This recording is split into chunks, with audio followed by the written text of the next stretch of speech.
equation. So how do we set up an equation, or how do we make an equation? Now there are certain simple rules that we will follow to set up an equation. Now for all of these, just follow these steps and you will be able to set up the equation very well.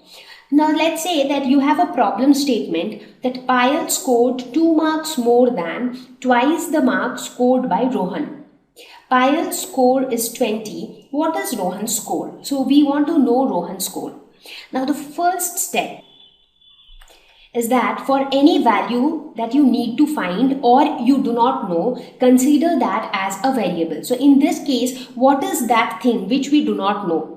Payal's score we already know. Rohan's score is something which we do not know. So what we will do, as per step 1, we will assume Rohan's score to be a variable. Let us say that variable is x. So let Rohan's score be x. That is our first step. For any value that we do not know, or we will have to find that value, we will assume that as a variable.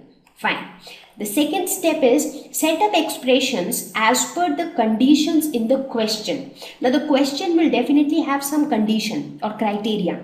So in this case, what is the condition? It says that Payal scored 2 marks more than twice the marks scored by Rohan. So this is the condition given in the question. So this is the criteria.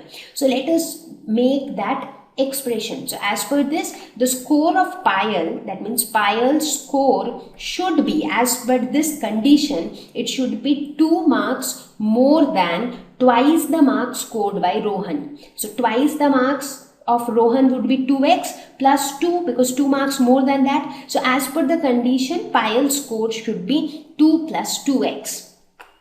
And the final step is equate the expressions. Equate with what? Equate with whatever value is given in the question. For example, here Payal's score is already given as 20. So what will we equate? We will equate 2x plus 2 is equal to 20, because this is Payal's score as per our assumption, and this is actual Payal's score. So 2x plus 2 is equal to 20. So this is how we set up an equation. Now, how do we solve this equation? That is something which we will take up in the later section. So for now, you just understand how do we set up an equation. So 3 simple steps to set up any equation. First, you assume an unknown value to be a variable. Second, create expressions as per the conditions given in the question. Third, equate the expressions to form an equation. So let us now try to set up equation for a couple of examples. Let's consider this example 1. Lakshmi's father is 49 years old. Okay, this is something which is already given. He is 4 years older than 3 times Lakshmi's age. Okay, so this is basically our condition. The second statement is nothing but the condition. So what is that value which we do not know? So here also we will follow step by step. In step 1, we will first assume that value to be x, which we do not know. So we already know Lakshmi's father's age, but we do not know Lakshmi's age. So let us assume that Lakshmi's age is x. So our first step is done. Now let's move on to step 2. It says that we will have to build expressions for the condition. So what is the condition? It says that father is 4 years older than 3 times Lakshmi's age. So 3 times Lakshmi's age is 3x, 4 years older than that. That means 3x plus 4. So this should be father's age as per the conditions given in the question. Perfect. Now let's move on to step 3. So in step 3, what are we going to do? We are going to equate the expressions. So one expression is 3x plus 4, which is father's age. But in the question, father's age is already given as 49. So 3x plus 4 should be equal to 49. So this is our equation for this problem statement. So this is how we set up equations. Let's look at one more example. In an isosceles triangle, the vertex angle is twice either base angle. So this gives you the relationship or the criteria. Remember that the sum of the angles of a triangle is 180 degrees. Now let us first understand everything term by term. Now what do we mean by isosceles triangle? So isosceles triangle is a triangle where 2 sides are equal. So let us say if we have a triangle ABC such that the length of AB is equal to the length of AC. So if AB is equal to AC, then we say that ABC is an isosceles triangle. So in isosceles triangle, two sides are equal. Now these two angles are also equal. That is, angle ABC is equal to angle ACB. So these are the properties of isosceles triangle. Now these two angles are called the base angles because they are located at the base, and this angle, the third remaining angle, is called the vertex angle. Clear? So now we understand what is base angle, what is vertex angle in an isosceles triangle. Now what is there in the question? What is that angle which we do not know? So in this case, we do not know the base angle, we also do not know the vertex angle. We do not know any of them. So what do we do? Now when we look at the criteria, or when we look at the relationship, we see that it says that vertex angle is twice either base angle. Now both the base angles are going to be the same. So in step 1, what do? We assume, let us assume that the base angle, which is equal to angle B or angle ABC, which is also equal to angle ACB, let us assume that this base angle is equal to X. So we have assumed. So our first step is over. In second step, let's make mathematical expression based on the condition that is given. So the condition is vertex angle is twice either base angle. So the vertex angle as per this is, vertex angle will be equal to twice the value of each base angle. So it will be 2x. Perfect. Now in the third step, what do? In step 3, we equate the expressions, right? So we have vertex angle as 2x, and we have a relationship that sum of all the three angles of a triangle is 180 degree. That means angle ABC plus angle ACB plus angle BAC, this is equal to 180 degrees. This is something that we know by properties of triangle. So angle ABC, what is angle ABC? ABC is a base angle, which is X, which we have assumed as X. What is ACB? ACB is again base angle, which is X. What is BAC? BAC is the vertex angle, which is 2x. So this is equal to 180 degrees. Therefore, x plus 2x, which is equal to 4x, is equal to 180 degree. So this is going to be the equation for this problem statement. So you see here it was slightly different, but again we followed the same 3 steps and we could arrive at the equation. Covered in this lesson are introduction, equations, making an equation, solving an equation. Simple equations. What are they and where do we use them? So to understand them, let us look at an example from our day-to-day life. Let's say that this is your elder brother and your elder brother had some number of toffees and you also had some number of toffees. Okay. Now let's say that your elder brother had some number of toffees and he gave 2 toffees to you. Like initially you didn't have any toffee, but since you also wanted them, so your elder brother gave you 2 toffees. Right? And now what we see that he has 6 toffees. So presently he has 6 toffees and presently you have 2 toffees. Now, if I ask you that how many toffees your elder brother had earlier before giving it to you. Now, it is a pretty simple question, or it is a very simple problem and you can solve it very easily. You might say that, okay, that's pretty easy. He must have had 8, 2 he had given it to me, so now he has 6. Now this sounds simple, but for a lot of cases where we deal with bigger numbers, where we deal with more complicated situations, things are not that simple. So in this case, I'll tell you what is the right approach to find the result. So let us assume that your elder brother earlier had X number of chocolates or X number of toffees. Now he gave two out of them to you. So that means he lost two toffees because he gave those two toffees to you. So how many he should have now? He should have x minus 2. So how many actually he has now? He has 6. So basically this is a relationship which will give you, that is the value of x will actually give you the number of chocolates that your elder brother had.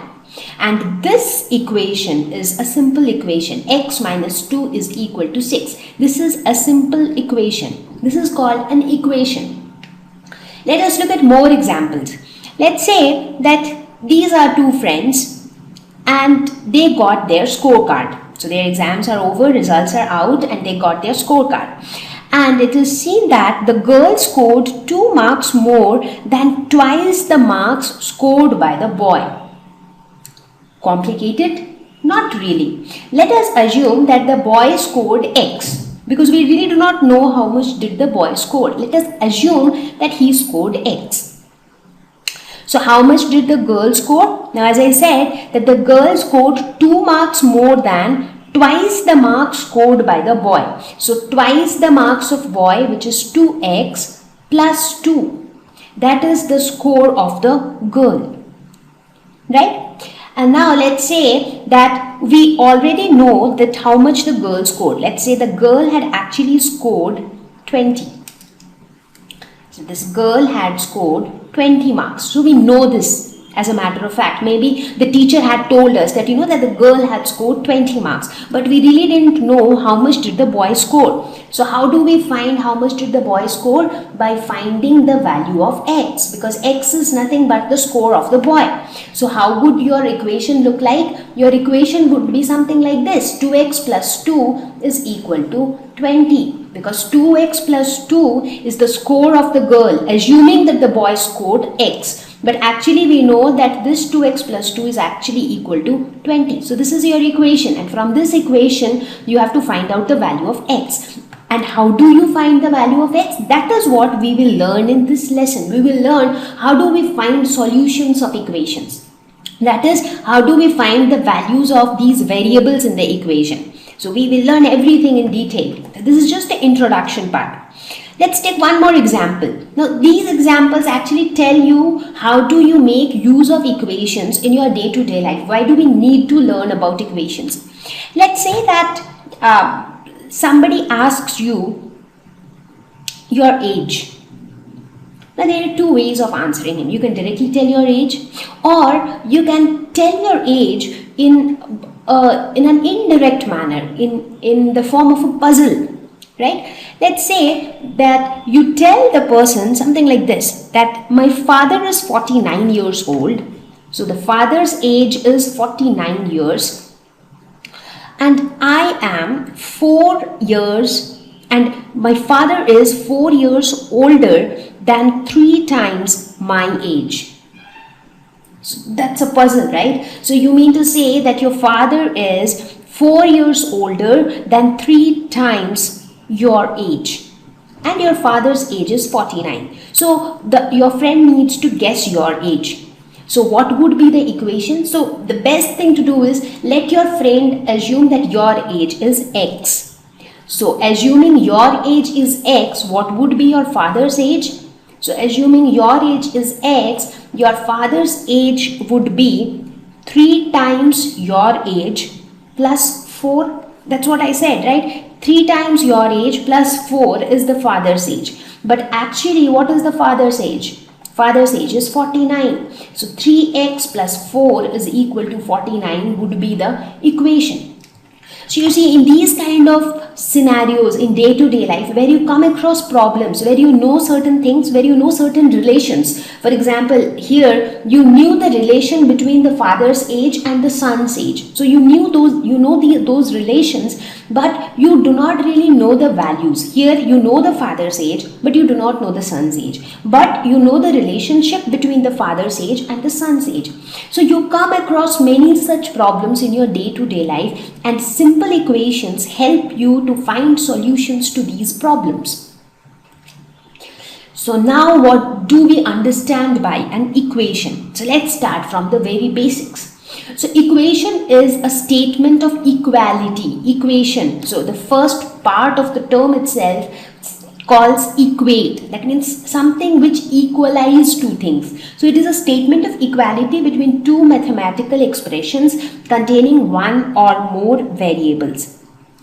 So I am sure all of you understand what are mathematical expressions. Now mathematical expressions are those expressions which contain constants like numbers, maybe 1, 2, 5, 60. So these are all constants. They also consist of variables. Now variables are those values which are represented by alphabets. For example, X, Y, Z, A, B, C, P, Q, R. These are all variables. And the mathematical expressions also contain the operators like plus, minus, multiply, divide. So all of these together make the mathematical expressions. So I'll give you some examples of mathematical expression. For example, 3x minus 12. So it has constants 3, 12. It has a variable x. It has an operator minus. So 3x minus 12 is a mathematical expression.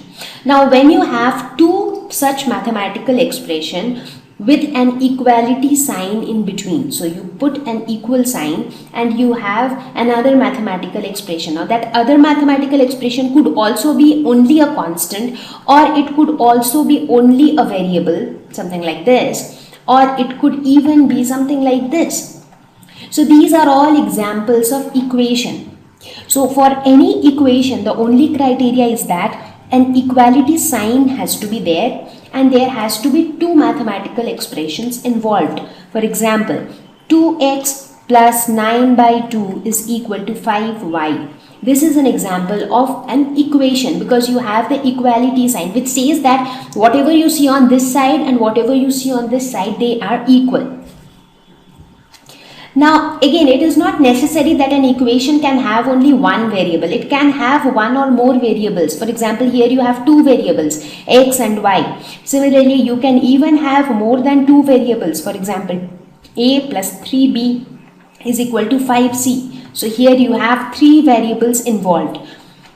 Something like this, where you just have one variable involved, that is also an equation. So all of these are examples of equation. Now quick recap on constants and variables. I am sure that you all know what are they, but still we will have a quick recap. So constants are those values which have a fixed value of their own. So these are basically the numbers. So for example, you talk about numbers like 5, 50, 162, 3542. Now each of these are numbers, and when you say numbers, they always have their own value. If I say 5, if I say 5 rupees, 5 rupees means 5 rupees.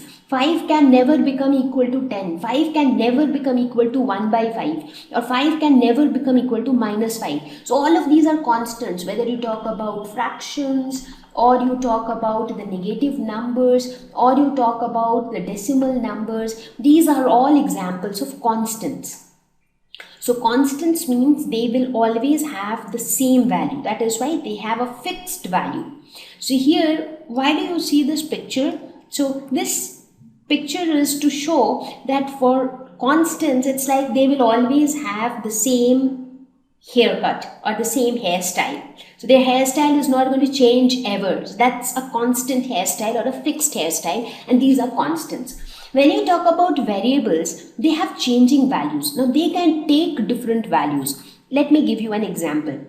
Now let us talk about any numbers, not number, because numbers always have fixed values. Let's talk about a variable x. Now generally these variables are denoted by alphabets, like X, Y, Z, A, B, C, P, Q, R, M, N, etc. So they are always denoted by alphabets, and these alphabets, they can take different values depending upon the situation. So their values keep on changing, just like this girl. You see right now she has brown hair.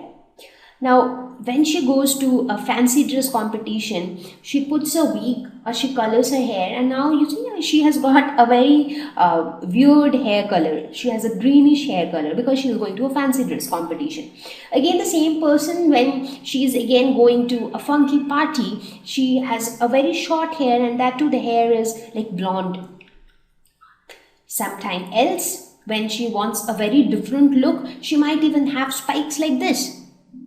So the person is the same, the hair is the same, it is just that the hairstyle and the hair color is changing depending upon the ambience where she is going. When she is going to a party, she is having a funky hairstyle. When she is going to a fancy dress competition, she is having a very different hairstyle. When she is going to maybe a cool place with maybe a family outing with her families and friends, then she is having spikes. When she's going to school, when she's going to school, she's having a regular haircut. So variables are like that. Depending upon the situations, their values changes. Let me give you an example of a variable. Let's talk about x. Now, what is the value of x? Because x as such is an alphabet. So x, when I say value of x, it has to be some number.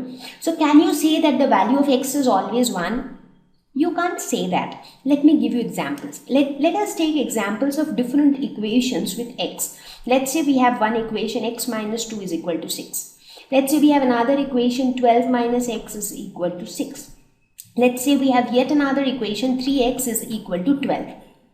Now, when you find out the value of x in this equation, now finding value of x means you have to put such a value of x so that this relationship should hold true. That means x minus 2 should be equal to 6. So in this case, you find that the value of x is 8. So if you put 8 instead of x, 8 minus 2 is 6. So here in this equation, x is equal to 8. Similarly, when you find the value of x in this equation, you see that the value of x here is 6. When you put x is equal to 6, 12 minus 6 is 6. In the third equation, the value of x is 4. When you put x is equal to 4, 3 into 4 is 12. So x is equal to 4. So what is happening? You see that the same variable x is taking different values, 8, 6 and 4 in different equations. The same way this girl was taking different hairstyles in different parties. In a fun party it was different, in school it was different, in a family party it was different. Similarly, the values of that x is acquiring is different depending upon the situation. So x is a variable. So these are variables. Now many times children get confused between expressions and equations. So let us very neatly distinguish the two. Now when we talk about a mathematical expression, so expression is all about a phrase with numbers, variables and operators. So you will have constants, you will have variables, you will also have operators like plus, minus, divide, multiply. So you will have all these operators, but you will not have an equality sign. So you are basically not equating anything in an expression. So examples of expression would be 3x plus 4. This is an expression. Y plus 50 is also an expression. 20b, this is an expression. You have constants, variables. 30 divided by a plus b. So this is also an expression. So these are all examples of expression. So in an expression, you really do not have an equality sign. So there is no equality sign involved in an expression. But when we talk about an equation definitely has an equality sign because it is a statement of equality between two expressions. So something of this sort, 3x plus 4, the same expression, when it gets equated to something else, then it is called an equation. So now 3x plus 4 is, this part is still an expression, but overall this entire thing is an equation. Similarly, 30 divided by a plus b is equal to 12. This thing overall is an equation. 20b is equal to y plus 50. So you see in the previous example we saw this is an expression, this is an expression, but when we equate the two of them with an equality sign, it becomes an equation. And in any equation, do you know what is the purpose of this equality sign? This equality sign tells us that whatever we have on the left hand side is equal to whatever we have on the right hand side. So basically this tells us that LHS has to be equal to RHS. Now that means, for example here, the value of x should be such that 3 into x plus 4 should be equal to 0. So this is a mandatory criteria that anything on left hand side has to be equal to anything on right hand side. So primarily this is the difference between an expression and an equation.